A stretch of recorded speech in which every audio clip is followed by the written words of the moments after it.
Welcome to the show, everyone. I'm your host, Dr. Mel Vandevoort, and I recently had a conversation with a good friend of mine.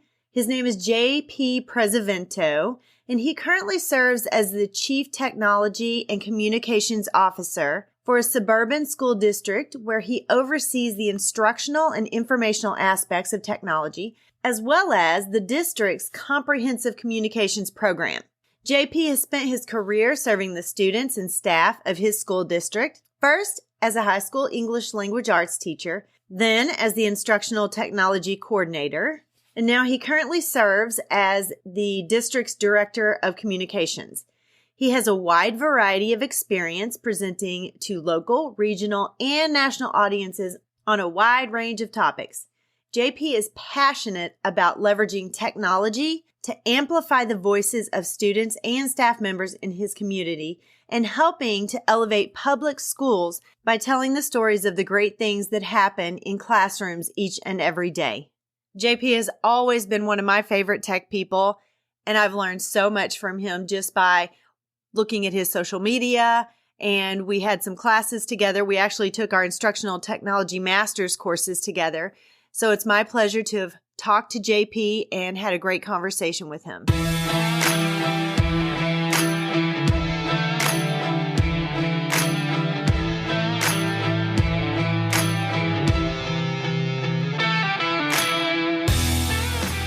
Hi, friend. Are you ready to move into a leadership position? Do you have interests and ambitions that you want to pursue, but feel like you don't know how to take that next step? Maybe you want to start your own coaching or consulting agency.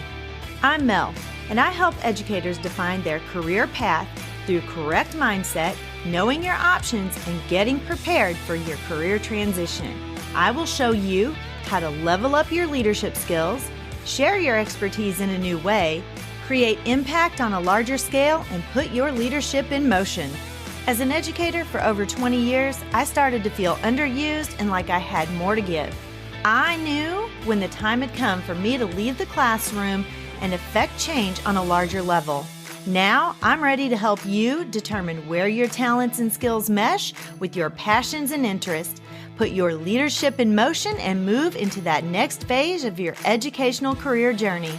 Let me help you define your career path by having the right mindset, knowing your options, and getting prepared for that next leadership position. So power up and put your leadership in motion. Hello, everyone. Welcome to the show. I'm your host, Dr. Mel Vandevoort, and I have a guest host with me today. I have JP, and JP and I have known each other for quite a while. We went to college together for a short bit, and he is an amazing tech person. He has worked his way up the ranks in education, and I'm excited for him to be on the show and share a little bit about what he does and how his transition came about from teacher into a leader position. So welcome to the show, JP. Hey, Mel. Thanks so much for having me. I really appreciate your time today. It is an honor to have you on, and you're actually not too far from me. I'm in Baldwin, Missouri, and you're in Arnold, correct? Yeah, we're just down the street. We basically go to a live podcast to Starbucks. Yep. And I went through Arnold the other day, and it's a very cute little area, and it's not too far from me. So, maybe if I decide to go back into public education, that might not be a bad spot to think about. So there you go. So JP, tell us a little bit about yourself. Introduce yourself. Tell us whatever you would like to tell us. Yeah, absolutely. Well, like Mel said, my name is J.P. Prezzavento. Currently, I serve as the Chief Technology and Communications Officer for a school district of approximately 11,000 pre-K through high school students in suburban St. Louis. Yeah, so we have a lot of students here. Yeah, I didn't realize it was quite that big. That is quite large. 2 high schools, a couple middle schools, and a whole bunch of elementaries and some other buildings sprinkled around there as well. And, I've had an interesting kind of zigzagging path to get here. I say often that I'm a recovering English language arts teacher. Yes. Taught high school. Yeah. I think that's the life of an educator. Yes. Absolutely. I taught high school English for a little over 8 years. After that, I was an instructional technology coordinator, so I oversaw all the instructional aspects of our technology program, teacher training, worked with students, helped strategic planning for laptop initiatives, that kind of thing. From there, I took a turn and I was our communication director for a number of years. And this year I had an opportunity to kind of put those skill sets together. And now I oversee our technology program that includes like our traditional tech, our data, our information, all that, along with our communication program. So this year, for kind of the first time in my career, I've stepped away from being the person who does all the work, and I'm more in the role to have an opportunity to lead and lead those on my team and to make sure that the work gets done and to kind of, oversee all those things. So it's definitely a new role for me this year. Yeah, and that sounds exciting. And I know that a lot of times when teachers are ready to make that transition out of the classroom, there's a lot of reasons that they want to. I know that some of them have some great skills, some tech skills, some of them are great at the communication end of things. And it's always great to leverage the skills that you already have and step into a position that you can fully use those skills and step boldly into the purpose for which you were created. Yeah, absolutely. And, so for me, and I'm thinking back, and at this point in my career, I've been out of the classroom longer, I think, than I was actually in the classroom, or we're kind of right about that tipping point. So, reflecting back to my time in the classroom, in education, it's so unique, right? That in a lot of industries, you have an opportunity to start an entry level role and there's a natural progression, right? You move from entry level and then you go to mid management and there's a clear trajectory. In education, there just aren't that many opportunities for growth. Right. So as teachers, it's really important to look at that teacher leadership and look at those opportunities you have to lead from where you are and really be cognizant about developing some of those skills that you think, hey, I may want to be a principal, or maybe I want to get into counseling, or maybe I want to be an instructional coach, or whatever the case may be, and be really kind of cognizant about developing those skills and putting yourself in situations that will allow you to build the leadership skills that you need to move forward. With that being said, in my specific case, I just kind of fell into some tech stuff. I was 4 or 5 years, 6 years, something like that in the classroom. And I kind of fell into, hey, we need someone to teach our new grade book. And I learned the new grade book, started teaching the new grade book. And I was like, oh my gosh, I think I'm kind of good at this. I had my whole building ready to go before we needed to be. Right. So, a year or two came and went, and we had to do that again. And I went through that whole process again. And around that time, we had a job open up to be a technology coordinator. I put in for that job. I actually didn't get it the first time.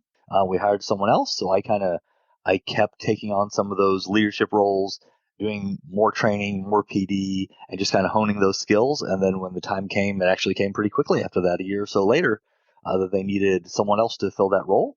And I applied and was able to kind of step right in. And I really credit that to, just constantly honing those skills and putting myself in front of people and speaking publicly and developing learning for teachers and reflecting on that learning and then just trying to continually hone those skills. So just because and I'll hear teachers say this and it always grinds my gears when they say I'm just a teacher.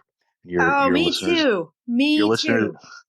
your listeners didn't see my air quotes, but I despise it when people say that because that's such an important role. But when you're in that classroom, you have the ability to lead from where you are and to work on developing the skills that will get you where you want to be.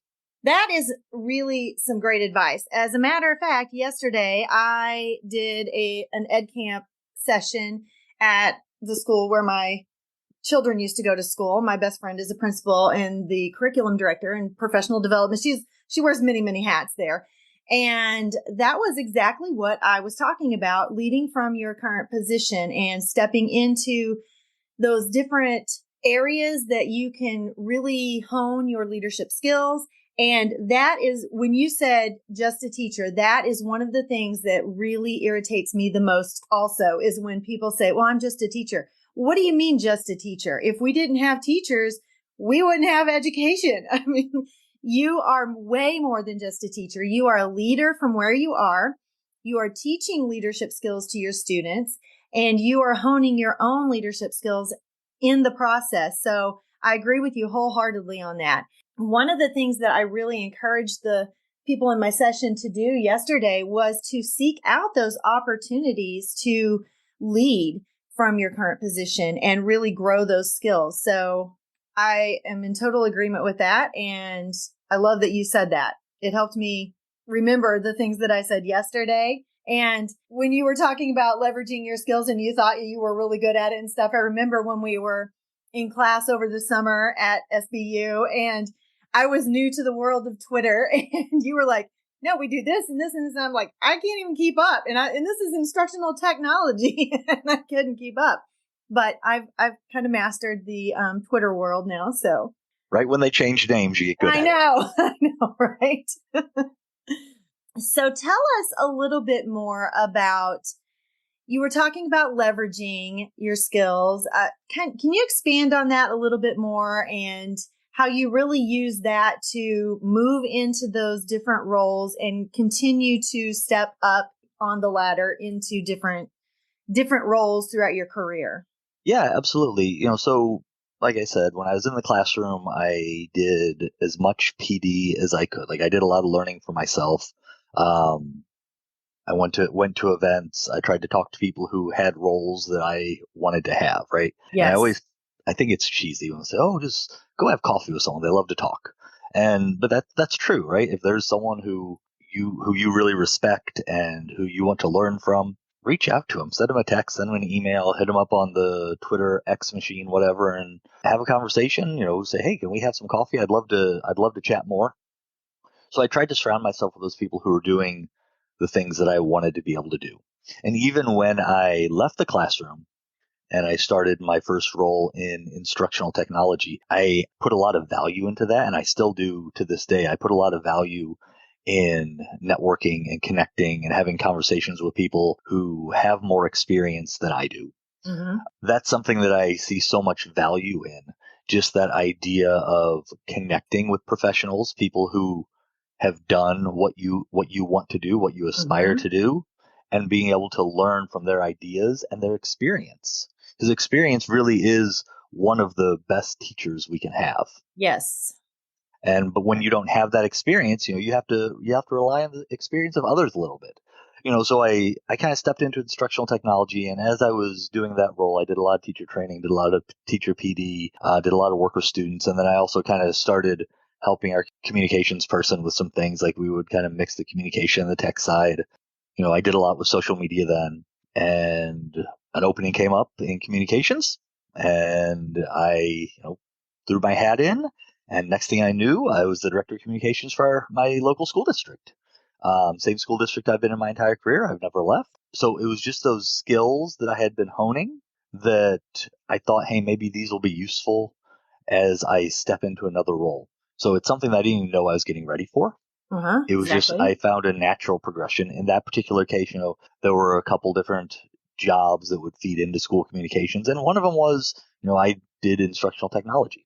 And that's one of, it's not the most common, but it's one of the paths that kind of lead to that role. Mm-hmm. So then we kind of started that whole leadership development process again. I kind of had to take myself to school, right? I had to do a lot of learning about the part of that job that I didn't know. I found mentors, so I kind of apprenticed underneath those people. There are obviously opportunities for growth and failure along the way that I was able to learn from.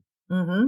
And as I've done that for a few years, again, a different opportunity just kind of came up that was going to meld my skill sets together, and we gave it a shot. And now we're trying something brand new again this year.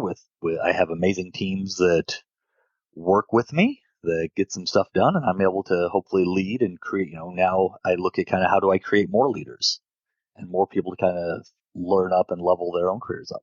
Yeah, absolutely. And I've been taking notes as you were talking because I don't want to forget things. When you were talking about networking, and I am a huge proponent of always having someone to mentor you or you mentor someone too, because you grow so much. You only have your perspective and you don't always see all sides. And it's not because you don't want to necessarily. It's just we're human. We only have so much brain capacity because we have so many things that we're focused on. So it helps if you are networking. Finding the people that are doing the thing that you want to do is so important. And I know that sometimes we look at people as, I can't bother them. They're this big person, and they're people just like you and me. They started in the same place where you and I did, and they are probably more than willing to answer some questions and help you and guide you and get you some growth. So I always say have a mentor in several different areas, in not just one. You can have a coach or a mentor in many different areas so you can continue to grow those skills. Tell us a little bit more about what Director of Communications, I think you're probably getting ready to go into that, but tell us a little bit more about what that looks like. You've kind of talked about the Instructional Technology Coordinator job. Now go into the Director of Communications, because I'm sure that many of our teachers who are ready to transition may not even understand what that is. And I would like to get a little more clear myself. Yeah, absolutely. So, there's an office in a lot of school districts that people may not know about, and that's the communications office. Here in my district, it was a lot of stuff. The website, our social media presence. I was our videographer, our photographer. I would say I ran point on communications for any emergencies. So, if the fire department came to a school, I was managing communications so the principal could manage the actual event. I worked very closely with our CFO and superintendent on ballot initiatives. Gosh, I could probably keep going. It's a lot of anything that you would classify as district level communications or public relations or marketing. I had a hand in. So it's definitely a busy job. It's typically not something that someone will go right from the classroom to, but it's definitely an important job. It's a very important job in terms of public perception, in terms of, getting your community to feel like they're part of the school district. That's just such an important job. I have a benefit to that. This has been my community my entire life. My whole career I've spent essentially right here. Mm-hmm. But then I also say that I had a communication team of 1,500, because everyone in a school district, one way you can lead is by helping tell your school's story. Right. And you can help that communications office by, when you have a story to tell, making sure you're either sharing it or sharing it out to that office, so that they can help tell some of those stories. And that was a big part of it too. I was always looking for stories of amazing things happening in schools and classrooms, because the thing that I would think of, as we talked about earlier, we're a big school district here.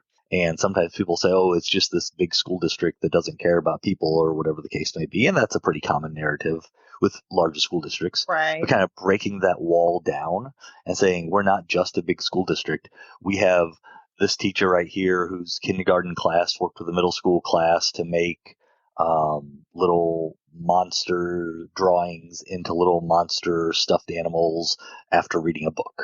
So there's that cool story, these little individual stories that happen. And that's a lot of what the communications office will do too, is to strategically tell some of those stories to help the community get to know the school district a little bit better.